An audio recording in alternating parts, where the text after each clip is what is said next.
जय श्री कृष्णा। राधे राधे। मकर संक्रांति की ये कहानी बहुत ही पुण्य फलदायी है। कहते हैं सुनने मात्र से सर्व सुखों की प्राप्ति होती है। धर्मराज की ये कथा आप जरूर सुने। मकर संक्रांति की एक बात है, किसी राज्य में विष्णु सेवक हरिदास और उसकी पत्नी गुणवती रहते थे। गुणवती बहुत सुशील और भगवान विष्णु की परम भक्त थी और एक पतिव्रत स्त्री थी। उसने प्राय सभी प्रसिद्ध देवी देवताओं के व्रत आदि किए थे।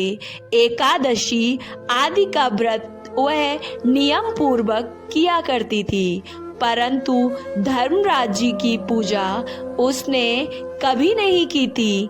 अतिथि सेवा से वो कभी भी पीछे नहीं हटती थी। इस प्रकार सदाचार तथा धर्मपरायण से वो अपना जीवन व्यतीत कर रही थी। एक समय गुणवती मृत्यु को प्राप्त हो गई। धर्म कर्म के प्रभाव से यमदूत उसे आदर पूर्वक पापियों को भय प्रदान करने वाले धर्मराज जी के लोक में ले गए, जहां उसने देखा कि उस लोक के 4 द्वार हैं।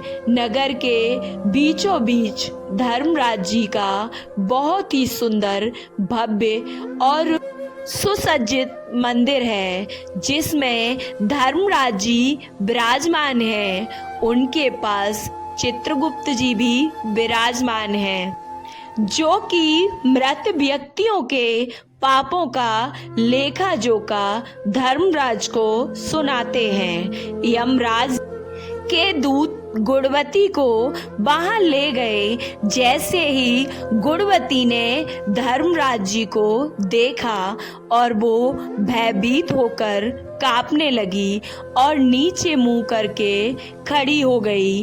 तब चित्रगुप्त ने धर्मराज जी को गुणवती के पाप और पुण्य कर्म का लेखा जोखा सुनाया।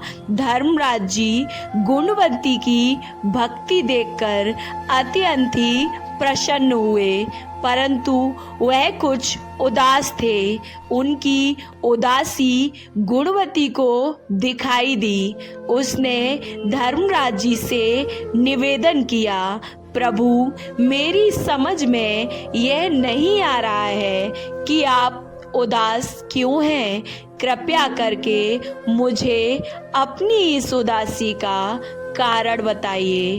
तब धर्मराज ने कहा, देवी, तुमने जप तप व्रत दान आदि करके सभी देवताओं को भी संतुष्ट किया है, परंतु मेरे नाम को तुमने कभी भी नहीं लिया है। कोई भी दान पुण्य अभी तक मेरे नाम से नहीं किया है, व्रत आदि भी नहीं किया। यह सुनकर गुणवती बोली, प्रभु, मेरा अपराध क्षमा करें। मैं आपकी उपासना की विधि नहीं जानती थी। आप कृपया करके मुझे इसका कोई उपाय बताएं, जिससे मनुष्यों को आपकी कृपा का पात्र बनने का अवसर प्राप्त हो। तब धर्मराज जी कहने लगे, सूर्य भगवान के उत्तरायण में जाते ही जो महापुण्यदायी मकर संक्रांति आती है, उसी दिन से मेरी पूजा शुरू करनी चाहिए। इस प्रकार साल भर मेरी कथा सुनने से और मेरी पूजा आदि कर दान पुण्य देने से व्यक्ति सभी प्रकार के दुखों से मुक्त हो जाता है और फिर वह व्यक्ति मेरे पास सदा सुखी रहते हैं। यह सुनकर गुणवती ने धर्मराज जी से प्रार्थना करी, हे प्रभु, यदि ऐसी बात है तो मुझे इन यमदूतों से छुड़ाकर फिर से संसार में वापस भेज दीजिए, जिससे मैं आपकी कथा का प्रचार कर सकूं। गुणवती की यह प्रार्थना सुनकर धर्मराज जी ने गुणवती को धरती लोक पर वापस जाने की स्वीकृति दे दी। उसी समय गुणवती के मृत शरीर में प्राण वापस आ गए। उसके पुत्र बोले, हमारी माता फिर से जीवित हो गई। इसके बाद गुणवती ने अपने पति और पुत्रों को धर्मराज जी की सारी बातें बता दी। गुणवती ने अपने पति और पुत्रों के साथ मकर संक्रांति के दिन से पूरे विधि विधान से धर्मराज जी की प्रतिदिन पूजा और कथा करना आरंभ कर दिया और साथ ही दान पुण्य कर्म करना भी शुरू कर दिया। इस प्रकार गुणवती ने साल भर कथा सुनी और वह सभी सुखों को भोगने के बाद जब मृत्यु लोक को प्राप्त हुई तो स्वर्ग में देवताओं ने गुणवती का आदर सत्कार किया। हे धर्मराज जी, इस कथा को कहते और सुनते और हुंकार भरते सब पर अपनी कृपा को बनाए रखिएगा। मकर संक्रांति में किस भगवान की हमें पूजा करनी चाहिए। इस दिन भगवान सूर्य देव की विशेष आराधना उपासना की जाती है तथा साथ ही धर्मराज जी की कथा भी सुनी जाती है। इसके बाद दान पुण्य करने से दान का भी हमें कई गुना फल मिलता है।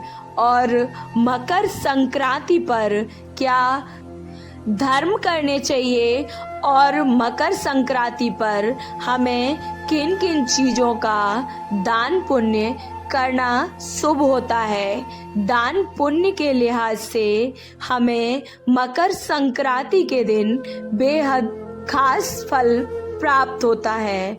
इस दिन लोग स्नान, पूजा पाठ, धर्म, दान पुण्य करके कई गुना शुभ फल, शुभ पुण्य प्राप्त कर सकते हैं। मकर संक्रांति पर कई चीजों का हमें दान फलदायी बताया गया है।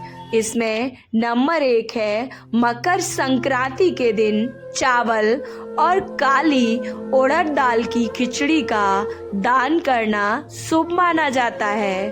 और नंबर 2, मकर संक्रांति के दिन तिल का दान करना भी शुभ माना गया है। और नंबर 3, मकर संक्रांति के दिन गुड़, नमक, ऊनी वस्त्रों, देसी घी से बने व्यंजनों का अनुदान दान करना अवश्य ही चाहिए। और नंबर 4, मकर संक्रांति के दिन तेल का दान, काली चीजों का दान, मूंगफली और रेवड़ी का दान भी हमें अवश्य ही करना चाहिए। और नंबर 5 है, मकर संक्रांति के दिन भूखे और गरीबों को भोजन अवश्य ही कराना चाहिए। मकर संक्रांति पर किन चीज़ों का हमें दान नहीं करना चाहिए, ये भी आपको अवश्य पता होना चाहिए।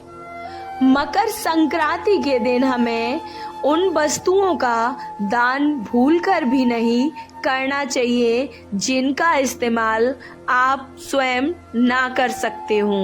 और नंबर 2, मकर संक्रांति के दिन सड़ी गली चीज़ों और फटे पुराने कपड़ों का दान हमें नहीं करना चाहिए। आपको ये जानकारी और धर्मराज की कथा कैसी लगी कमेंट बॉक्स में जरूर बताएं। जय सूर्यदेव की, जय धर्मराज जी की। और वीडियो को लाइक, चैनल को सब्सक्राइब करना ना भूलें। जय श्री कृष्णा, राधे राधे।